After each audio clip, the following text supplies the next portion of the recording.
I was saying earlier to you, when we want to save the rainforest, we're really used to the sentence, we have to save the rainforest because it's an important forest. But why is it so important? Luckily enough, I was saying earlier, we have a professor in our midst, and well, she's from Bolivia. She's the co-chair of the Amazon Scientific Panel. She's from Wageningen University and Research. She knows everything about the rainforest. Please give a very big hand to Marielos Pena Claros. What a nice name. So, welcome. Thank you, thank you. Is it a very common Bolivian name, or is it even in Bolivia? It's very special. It's very special. I only know myself in Bolivia. Yeah, well, you can say what you want because we hardly ever go to Bolivia, so we can't check it anyway. So, we always say we have to save the rainforest because it's the green lung of the planet, blah, blah, blah. Can you scientifically explain to us why the rainforest is so important? Okay, I will try to do that very shortly. So I will just take 4 examples for that.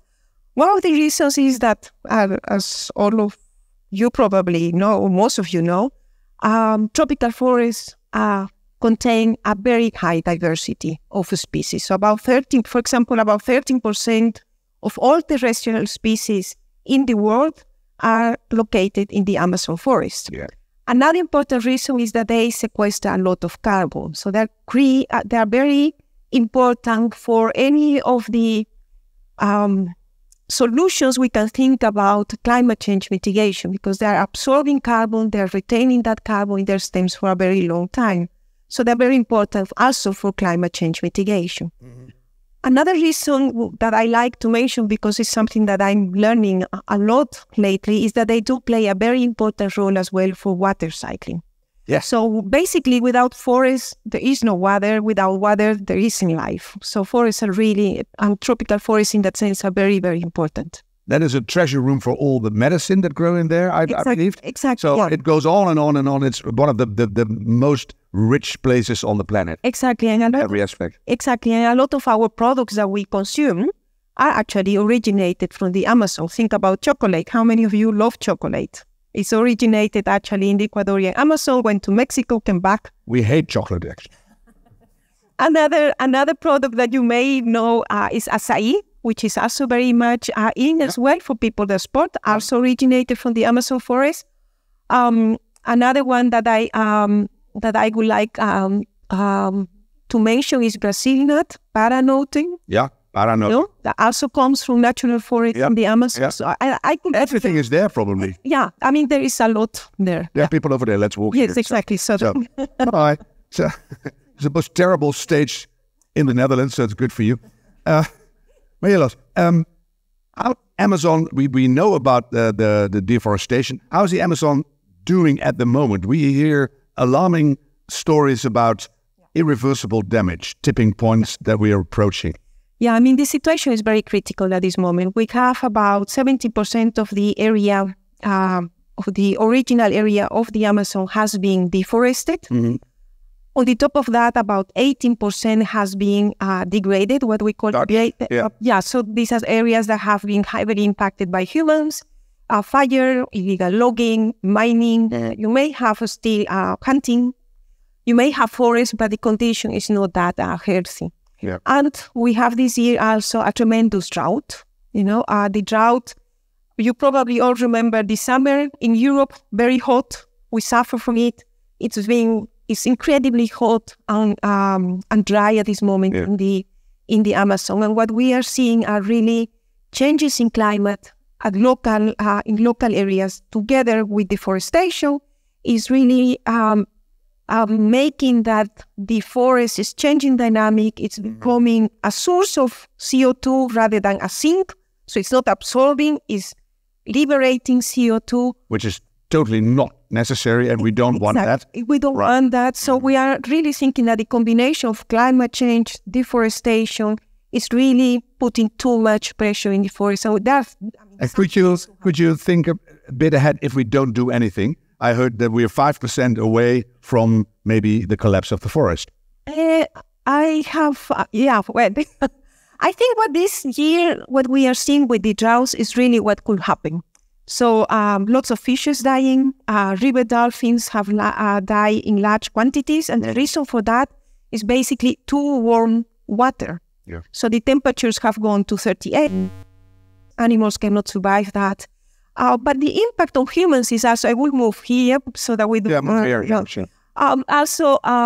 But the impact on humans is really something that we are not thinking about. People, they really depend on rivers for transport, for water, for moving around, for selling their things, to go for school, and they're basically stuck because there is no water in the rivers. So it's bad for the people, for the fish, for the trees, for everything. Exactly. So the whole system is endangered. Yes, and there is a lot of fire. So, for example, my hometown, 1 million people, relatively far away from, really strictly speaking, Amazon.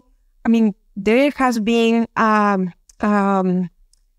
smoke for the last 2 months. School kids couldn't go to school. You know, it's not COVID; it's smoke of fire. You live in Pakistan and you live in Brazil. It's really very difficult at this moment. We had the IPCC reports last year, and it was pretty clear. There's code red for mankind. After tonight, you're going to Dubai. They're all out there, 70,000 people waiting for you. What are you going to tell them? Well, as you mentioned, working already for a couple of years with a group of people in the science panel for the Amazon. We are researchers working on a variety of topics in the Amazon. Mm-hmm. Is the Amazon high on the agenda now? I think it's not as directly if I read the news, but I think, I mean, some key issues at this moment for the COP is really what are we gonna do with fossil fuels? Mm-hmm. You know, to phase out, to phase down.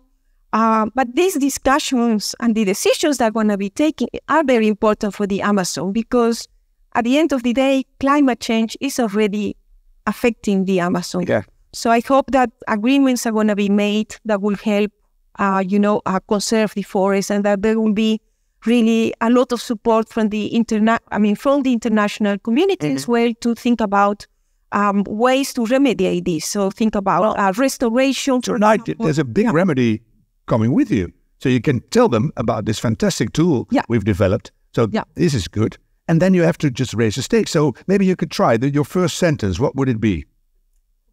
Ladies and gentlemen in Dubai. Go ahead.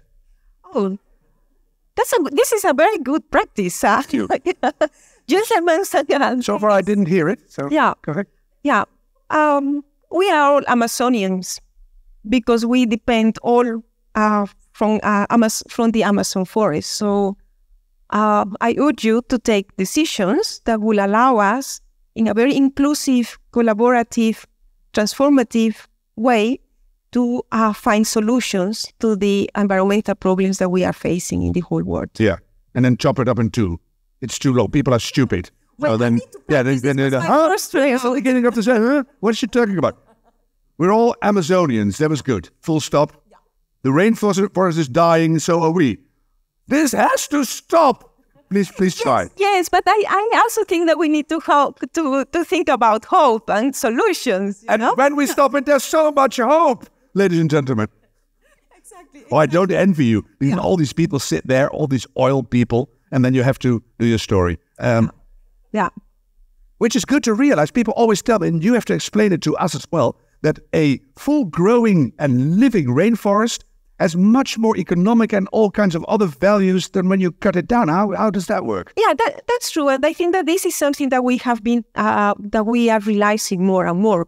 I mean, we are cutting the Amazon forest, and on the other hand, we depend on the Amazon forest to recycle water. Mm. So humidity comes from the ocean, it gets into the forest, it falls down, it's recycled by the trees, falls down, and it keeps moving. So when it gets to my country, to Bolivia, about 40% of the rainforest, of the rainfall that falls in Bolivia is actually water that has been recycled by the forest.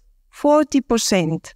So whatever happens in Brazil, that affects actually countries so far as Bolivia, but also not even Bolivia, but also northern Argentina, southern Brazil, the agriculture there. And you can put it to Africa, to Indonesia, practically everywhere. Depends on that water, you know. So in terms of economic terms, financially speaking, it doesn't make sense to cut the forest because all our economic system at the end depends on that. So we can bring hope, and we can tell them you're completely a big fat moron if you don't stop cutting trees. Right. We tape all this so we can send this before you arrive. Oh, right? So we broadcast this first, and then you arrive and say, no, That will help my message. Good. Yeah. Right. Are you looking forward to talking to them, or is it scary in a way too? It's a mix because, there are so many people and there are so many events going on at the same time. I hope that we will be able to have an impact on the messages that we have. And that's all in your mind. If you decide right now that you will have an impact, you will have it. Yeah. Because the only good thing that you really know is you're right. That's right. And they're not. Yeah. So I wish you a very good journey and be brave. And for now, a big hand for Marielos. Thank you. Thanks very much. Thanks. So, yeah. Oh, I don't envy her.